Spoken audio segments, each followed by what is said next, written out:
Hey, Rachel Baribeau here for another edition of Sunday Soul, and this time not coming to you from a studio.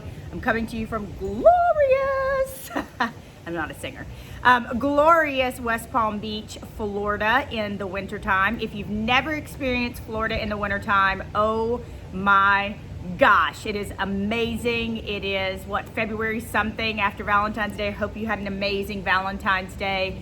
And people out here golfing, they're in the pool, they're running around, and whoa, it is Florida in the wintertime. If you are in a state where you are under snow, I want you to think about this and think happy thoughts and plan next winter to get to Florida in the wintertime. All right. So this is my second edition of Sunday Soul, and I'm so glad you are with me. What is Sunday Soul? Sunday Soul is just a little bit of goodness for your week, a little nugget, a little something to think about and hold on to on Sunday as you prepare for your week, right? Like for a lot of people on Sunday, you are resting, you're going to church, you are doing stuff with family, you're having some solitude, you're having your Sabbath, whatever that may be, but you're thinking about your week ahead. And so I want to pour in some nuggets of goodness for you as you get ready for your week.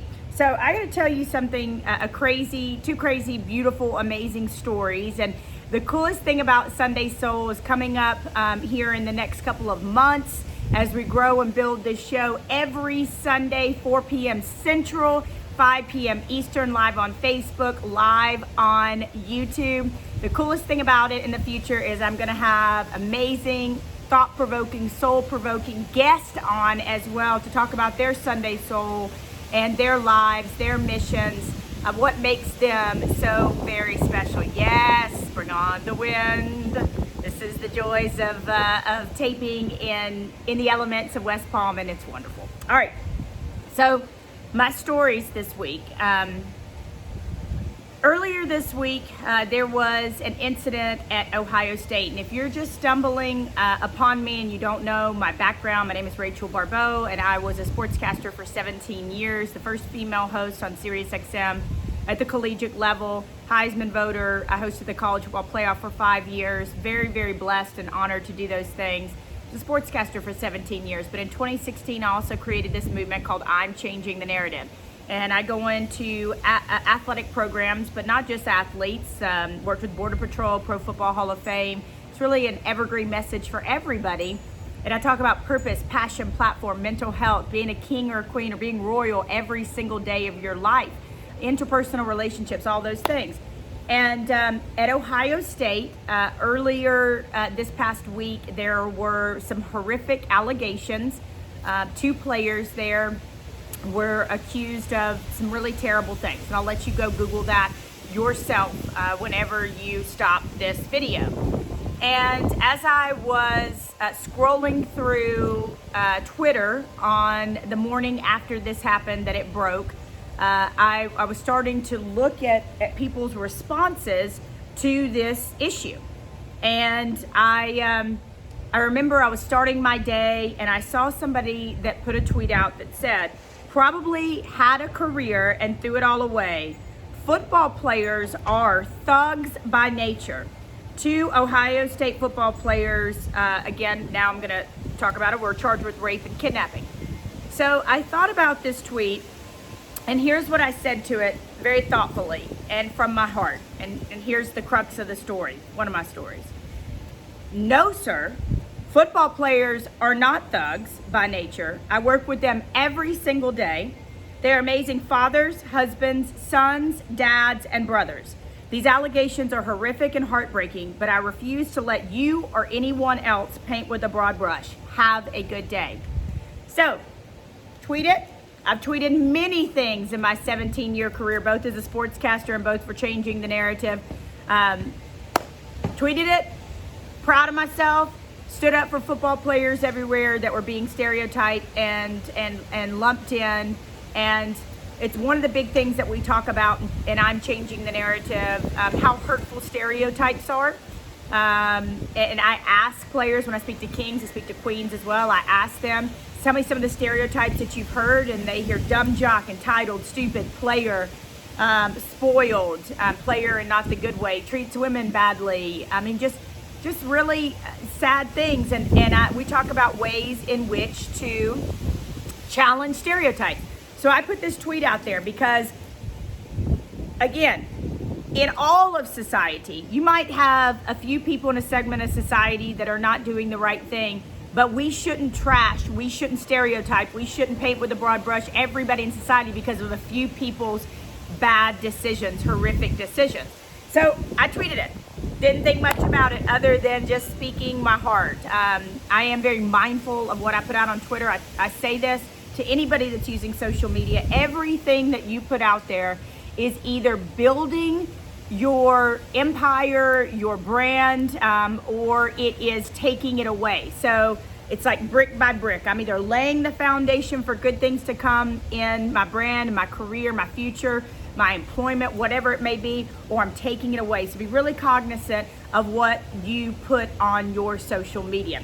So I tweeted it, 24 hours goes by, 48 hours goes by, and then right at 72 hours, there were over 2 million impressions of this tweet.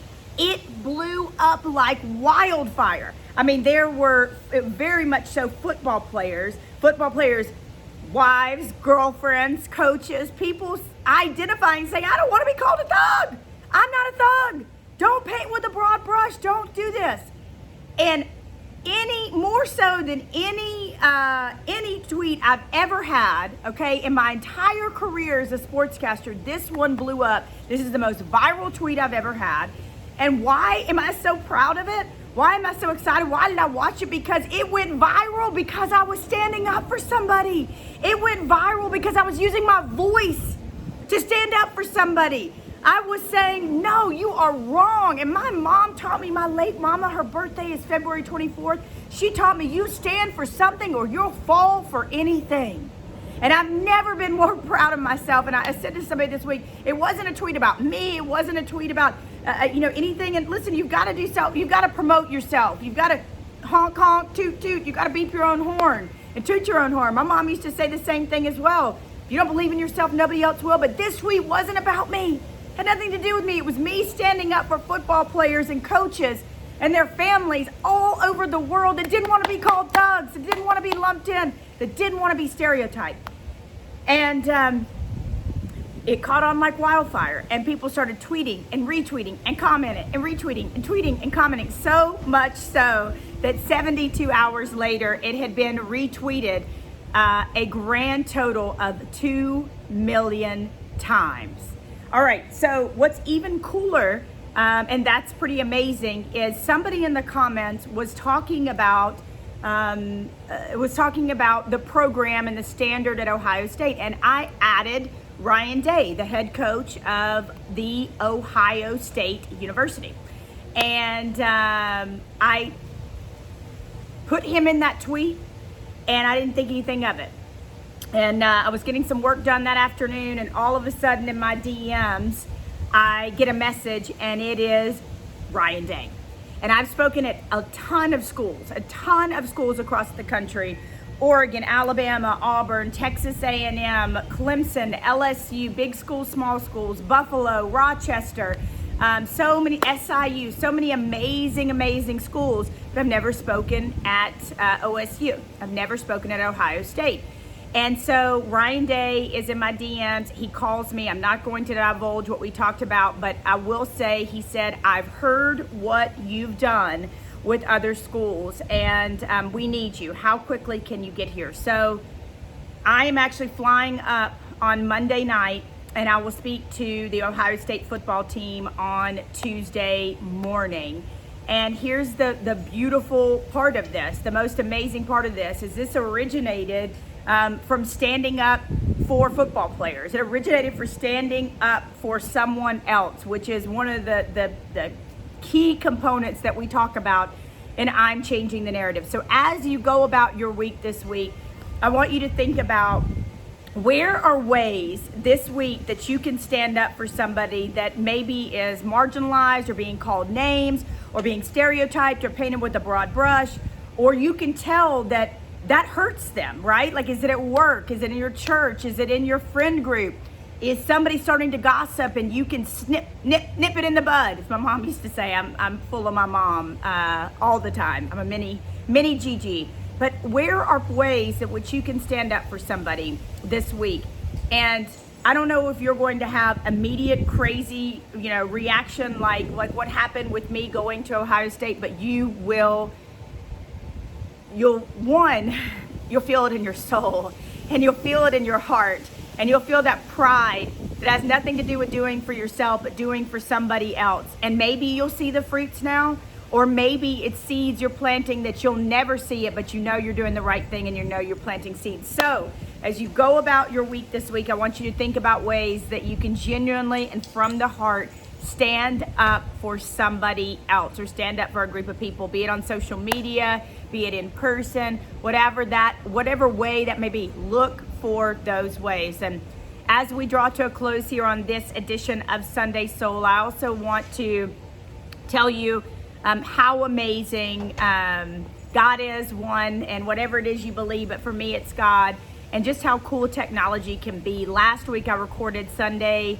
Soul and recorded some highlights for it and then put it out there and was super excited about it. And I get a message later on, and it is from somebody who has listened to me on my friend Chad Dewing's radio station in Portland. He said, I haven't heard you on in a really long time, but I saw your message on the Garden Tomb and what happened to you in the Garden Tomb. And if you haven't seen that version of Sunday Soul, you got to go check it out. But he said, I want you to know that my wife and I are sitting on the deck right now. She has had cancer. It's come back. We are now in hospice, and we are getting away for the weekend and overlooking God's beautiful creation, the ocean, the coast in Oregon. And we just heard your message, and we were inspired and touched and moved by it. And it really gave us great hope in a time of, obviously fear and sadness, but also peace, because they're believers. And I just cried like a baby, because I thought all this negativity that surrounds technology so much, this was God using technology to send it right to, he could have been scrolling. He could have missed it very easily, but God used technology to send right to my friend, this old listener that I haven't been on in years and years, hasn't heard from me. He said, you just popped up. And my wife and I are listening to your story about the Garden Tomb and about God saying, I'm going to take care of you no matter what you think the worst thing is that could happen to you. And he said, we were greatly touched by that. And I wept.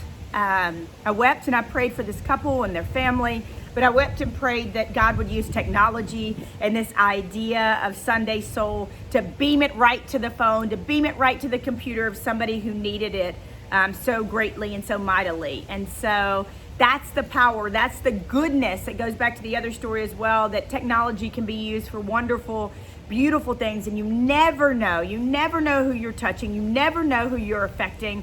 And so I want you to go forth and conquer this week in goodness. Stand for something, or you'll fall for anything. Stand up for somebody. Love some people this week.